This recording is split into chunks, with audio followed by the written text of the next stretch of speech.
This documentary examines two verified Cold War incidents from 1983. All events described are drawn from declassified records and first-hand accounts.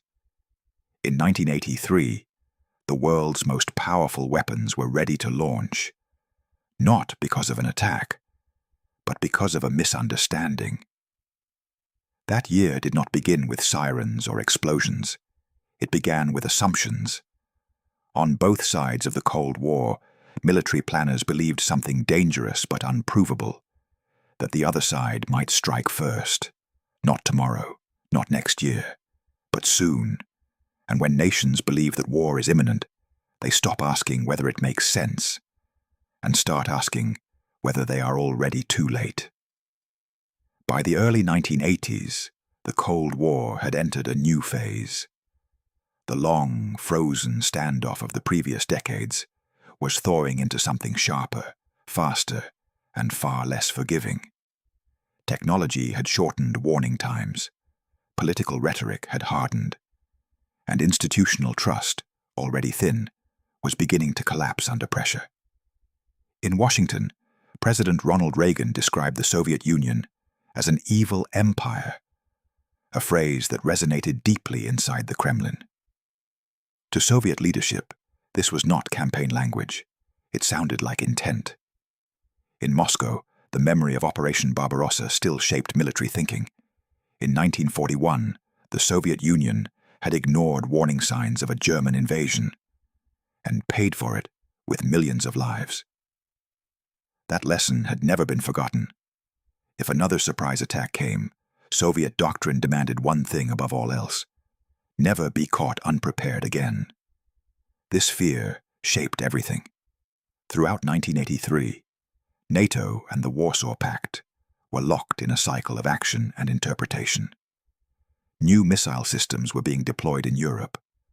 Intelligence reports were incomplete, delayed, and often contradictory. Each side tried to read the other's intentions through satellite images, intercepted communications, and patterns of behavior that could be explained in more than one way. And in an environment like that, ambiguity was not neutral. It was threatening. Military systems are not designed to feel fear. They are designed to respond. By 1983, both superpowers had invested heavily in early warning technologies meant to remove hesitation from the equation. Satellites watched the horizon. Radar stations scanned the skies. Computers analyzed data faster than any human ever could. The problem was not that these systems existed. The problem was what happened when leaders began to trust them more than judgment.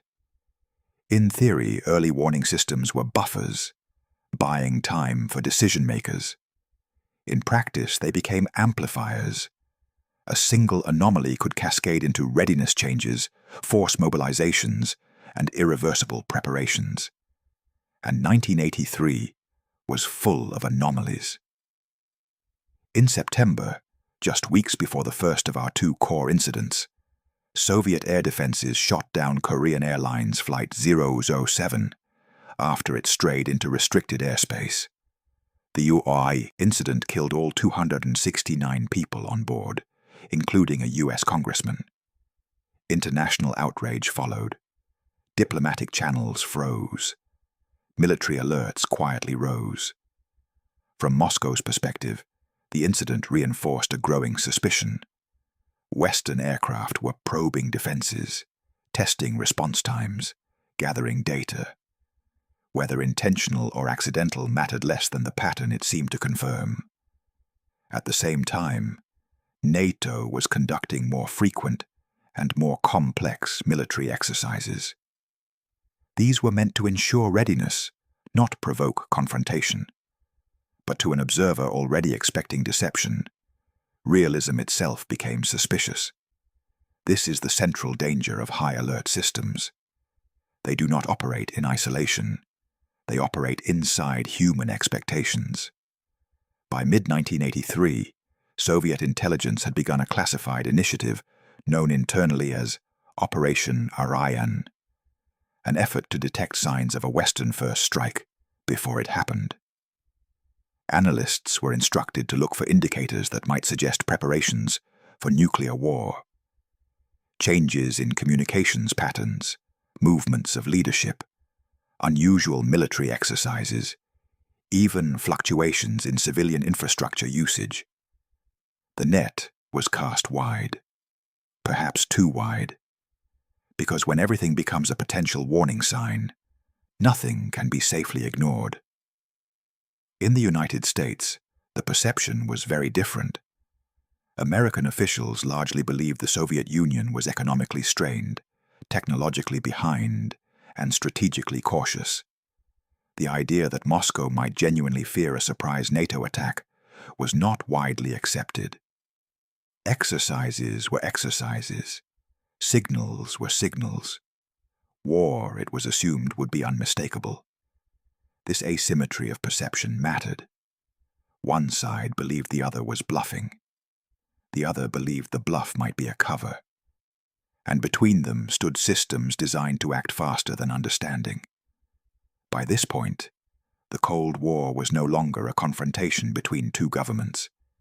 It was a confrontation between doctrines and the machines built to enforce them. Once certain thresholds were crossed, responses were expected, not debated. Alert levels rose quietly. Crews were drilled to respond without hesitation. Command structures emphasized speed and compliance. The margin for doubt narrowed. Yet outwardly, nothing appeared wrong. Cities went about their routines. Diplomats exchanged formal statements. Newspapers discussed missile deployments as abstract policy issues. The world did not know how close it was drifting toward a line no one intended to cross. This is the paradox of 1983. The year felt stable because catastrophe had become procedural. In both Washington and Moscow, planners believed their systems made war less likely by preventing surprise. What they underestimated was how fear, filtered through imperfect technology, could simulate an attack convincingly enough to demand a response.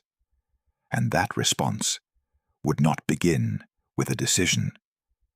It would begin with a signal. Somewhere deep inside the Soviet early warning network, screens glowed softly. Data streams flowed as they always had.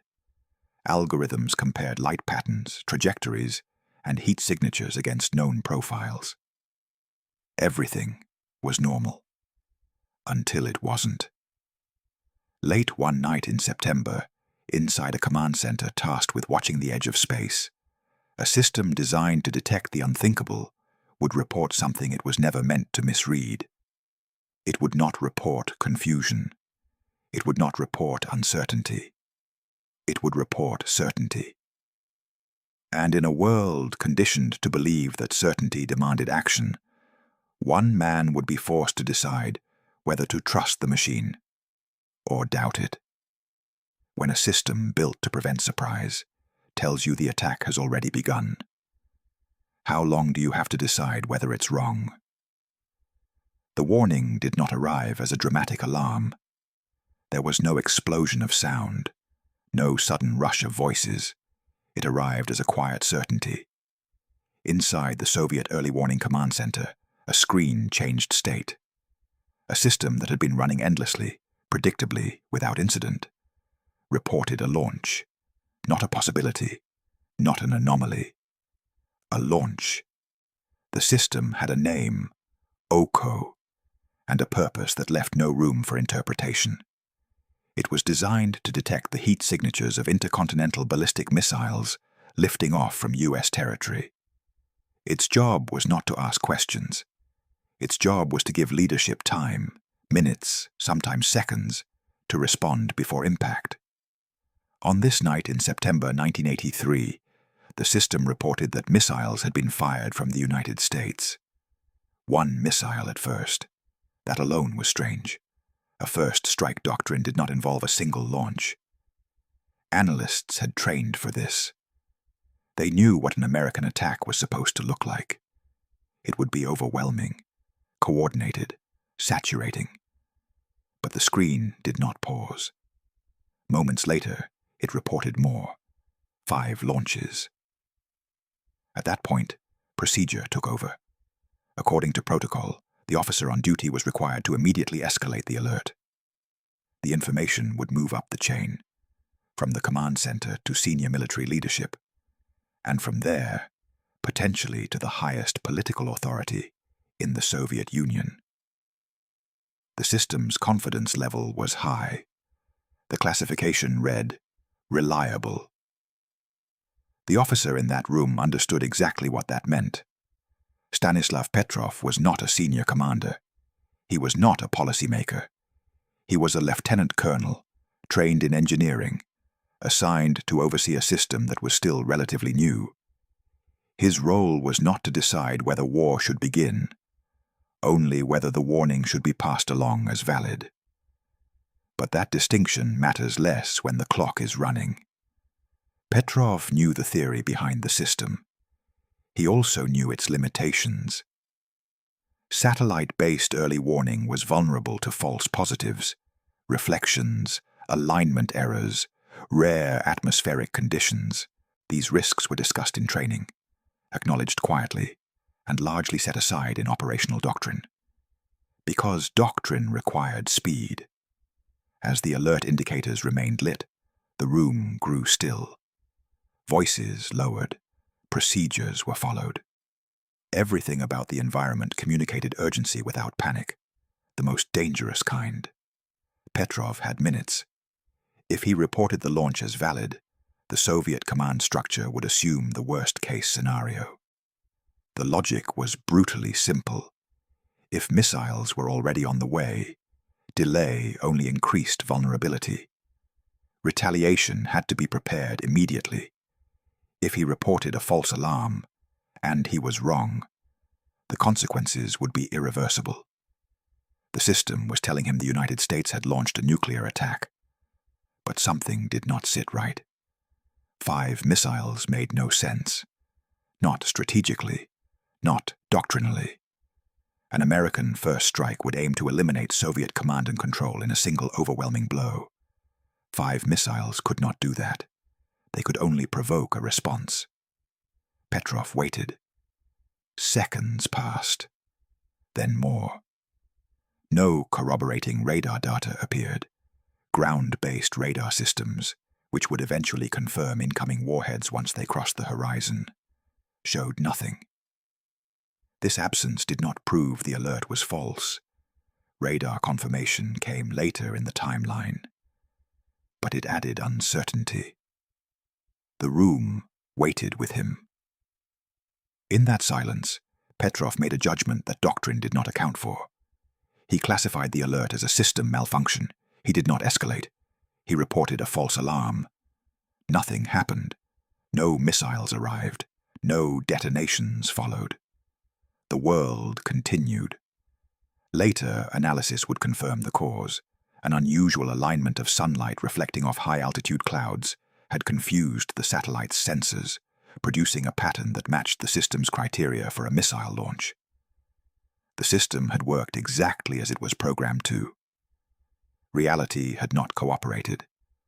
What followed was not celebration. There was no commendation, no immediate recognition.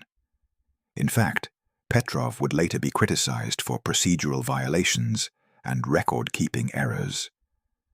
Officially, the incident was downplayed, quietly filed away. Because acknowledging how close the system had come to triggering retaliation raised uncomfortable questions.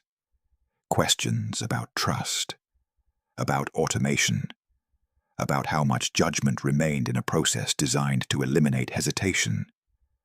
From one perspective, the incident ended safely because a human intervened. From another, it ended safely because the false alarm happened to look implausible enough to doubt. Had the system reported hundreds of launches instead of 5, the outcome might have been different.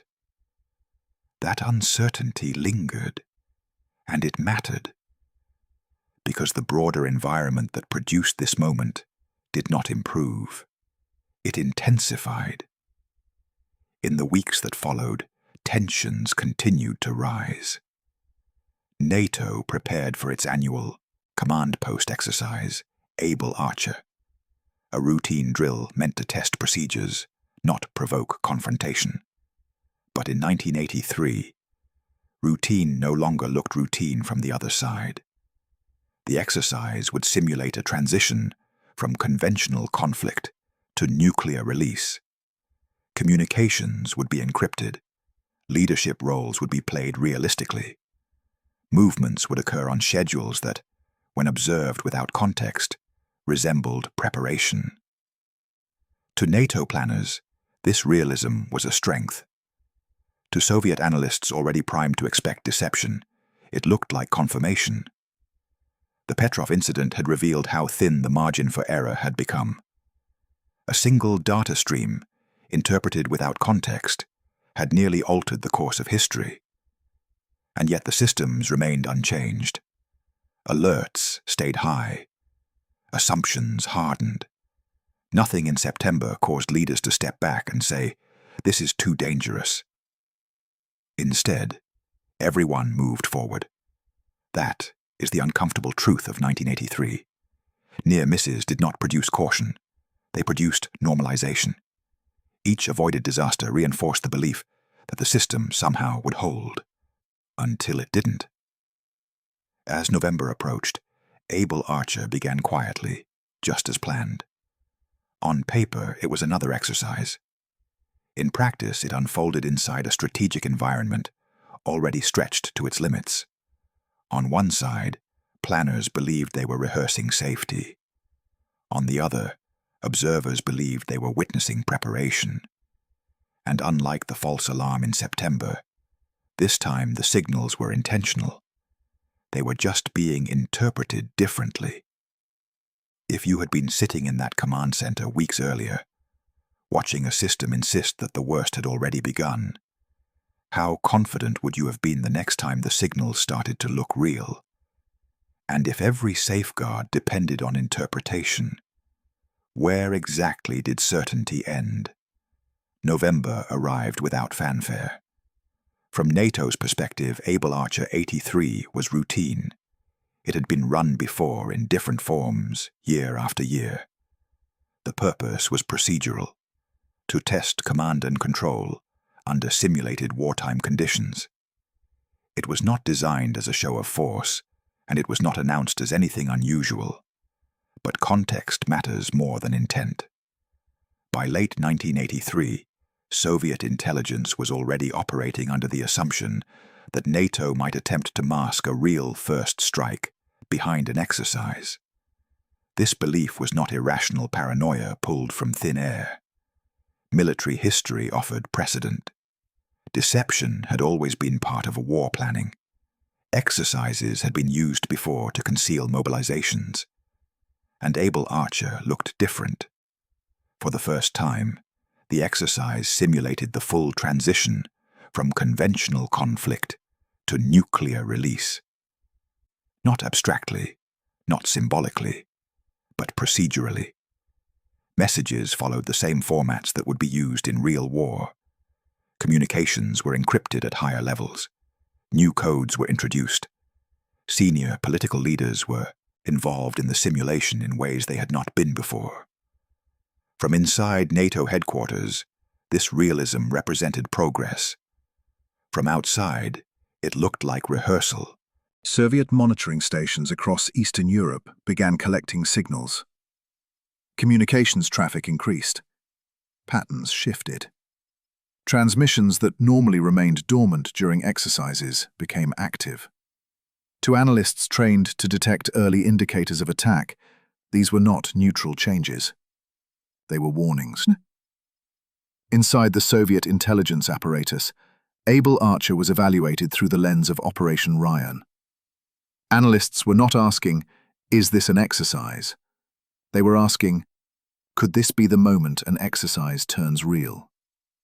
That question framed everything that followed. Reports moved upward. Language grew more cautious. Assessment stopped ruling things out and began ranking probabilities. At each stage, uncertainty was not a reason to relax. It was a reason to prepare. Archer progressed. Soviet forces quietly shifted posture. Air units were placed on higher readiness. Nuclear-capable aircraft were dispersed to reduce vulnerability. Missile forces reviewed launch protocols. In some regions, warheads were reportedly moved closer to delivery systems, not to launch, but to shorten the time required if the order came.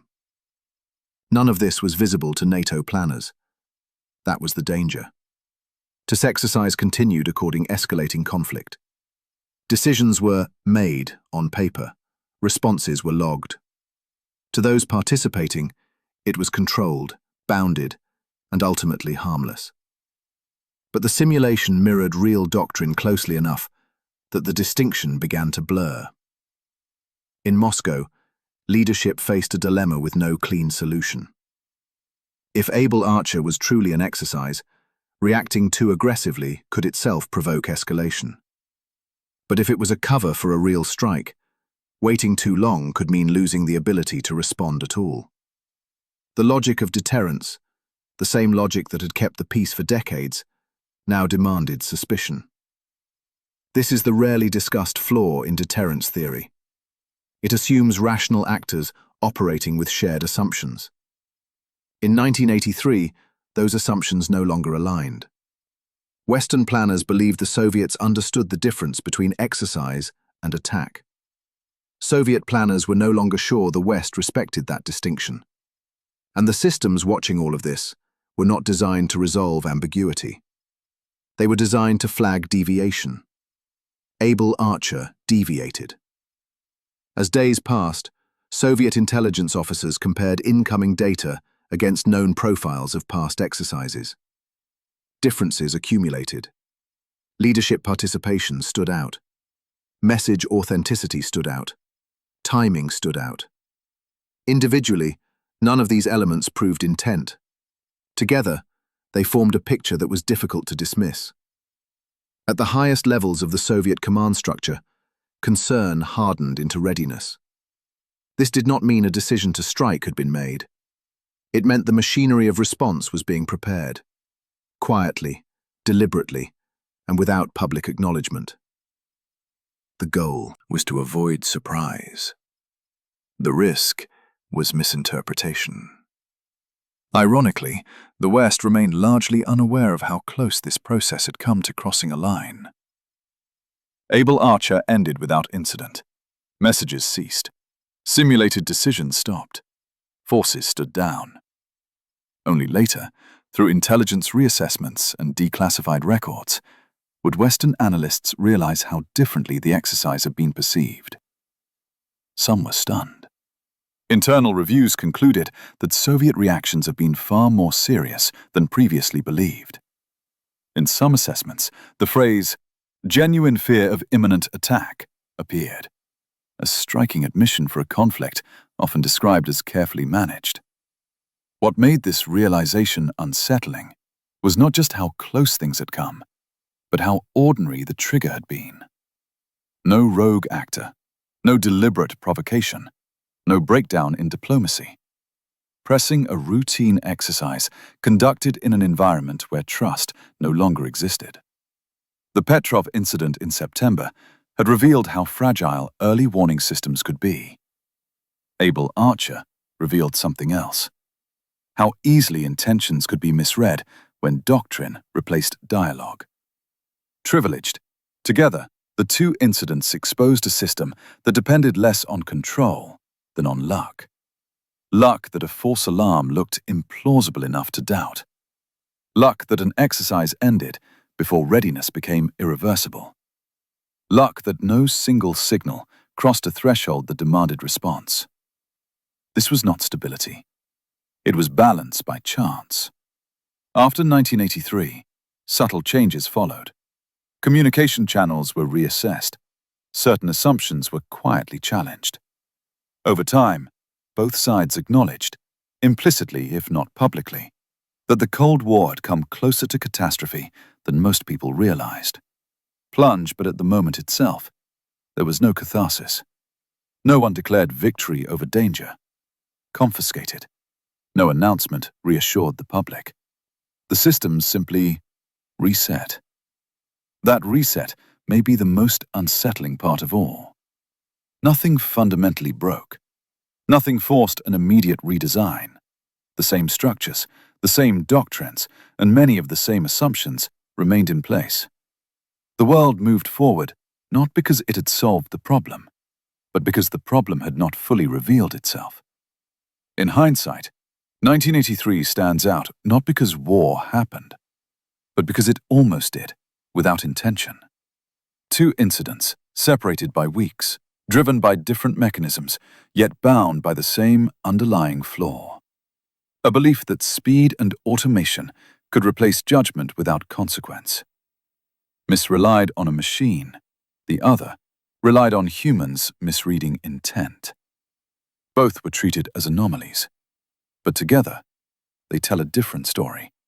One not about malfunction, but about design. Blackmail Archer faded into history.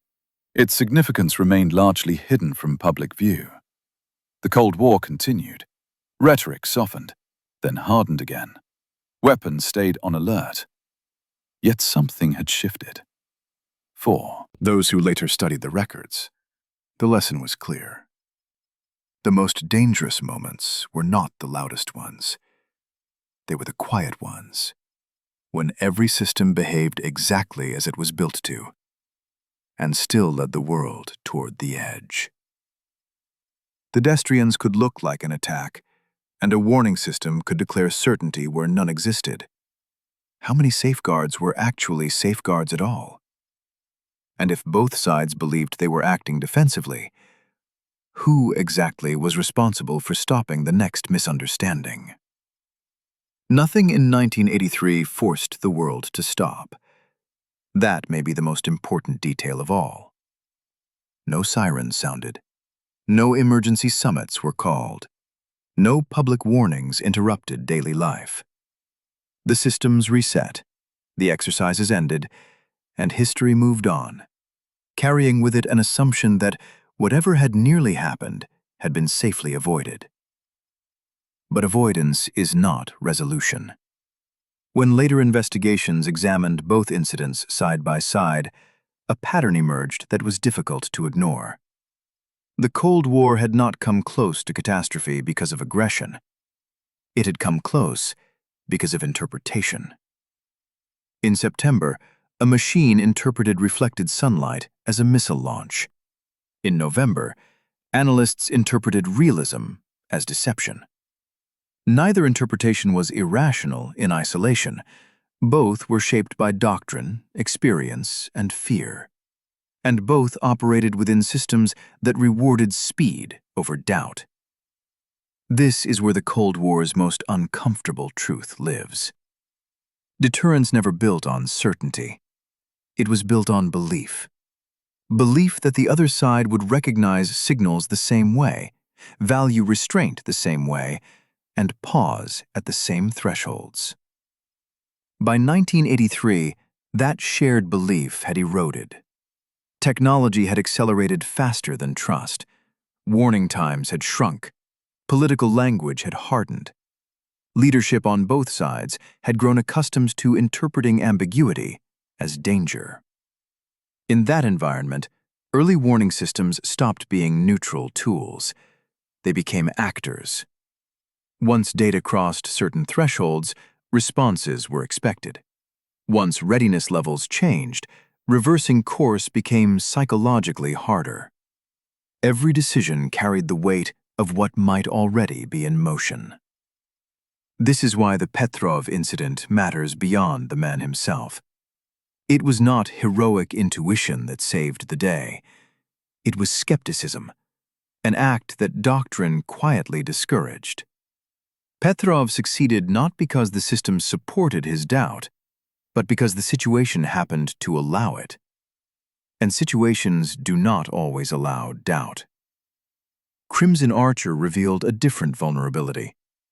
Even when systems functioned exactly as designed, they could still produce dangerous outcomes if assumptions diverged. NATO planners assumed transparency. Soviet analysts assumed concealment. Both were acting defensively. Neither believed they were escalating. The Cold War is often described as stable because war did not occur. But stability achieved by coincidence is not Stability at all. It is suspended risk. After 1983, subtle shifts began to appear.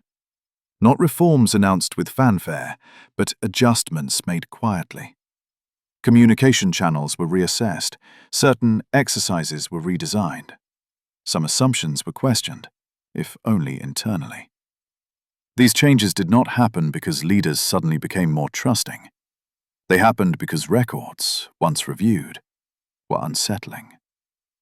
Analysts saw how close reaction chains had come to completing themselves.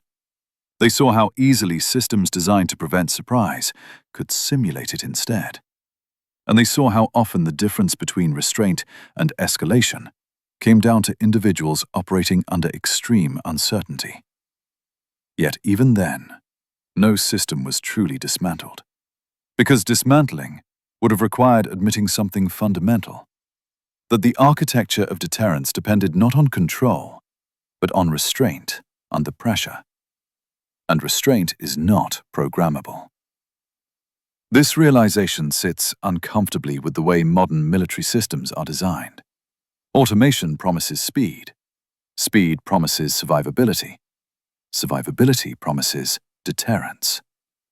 But speed also compresses judgment. In 1983, compressed judgment nearly closed the space for human hesitation entirely. The fact that it did not is not proof of success. It is proof of fragility.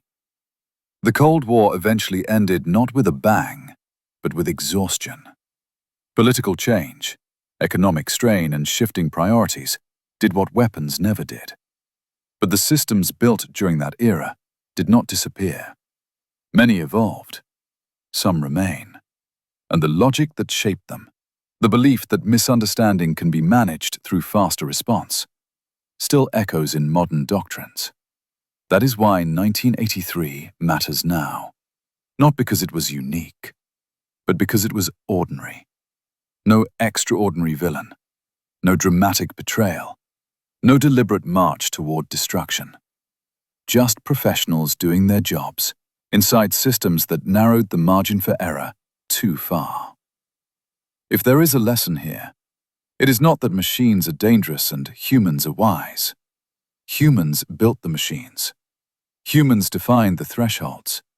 Humans decided which doubts were acceptable and which were not. The danger lies not in technology itself, but in the belief that technology can resolve fear without judgment. Fear does not vanish when automated. It accelerates. The two incidents of 1983 show how war can approach not as an explosion, but as a process, a series of reasonable steps taken under unreasonable assumptions. That process never announces itself as catastrophic. It presents itself as necessary. Necessary readiness, whipping, necessary caution, necessary response. And once those words take hold, reversing them becomes difficult. When historians later described 1983 as the closest brush with nuclear war since the Cuban Missile Crisis, they did so with a sense of disbelief, not because the evidence was unclear, but because the absence of visible drama made the danger harder to accept. Nothing felt like a crisis. That is the most unsettling legacy of that year. Crises we recognize can be confronted. Crises that feel procedural can pass unnoticed. If you had lived through 1983 without access to classified records, you would have felt tension, but not proximity. You would not have known how often decisions hovered near irreversible thresholds. And that ignorance was not accidental. It was structural. Because acknowledging how close systems came to failure would have forced a reckoning with the idea that control was never absolute. The Cold War did not end because the systems worked perfectly.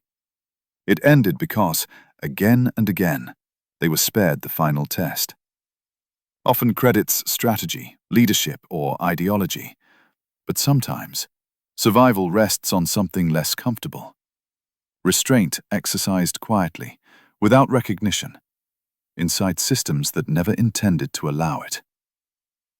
The war that almost started in 1983 did not fail because it was stopped. It failed because it was misunderstood, just not enough to complete itself. And that distinction matters. Because as long as complex systems rely on interpretation under pressure, the boundary between prevention and provocation will remain thinner than it appears. If a misunderstanding once brought the world this close, without anyone intending it, how confident can any system be that the next one will end the same way? And if the difference still depends on judgment in the final moments, who exactly is meant to hold that responsibility now?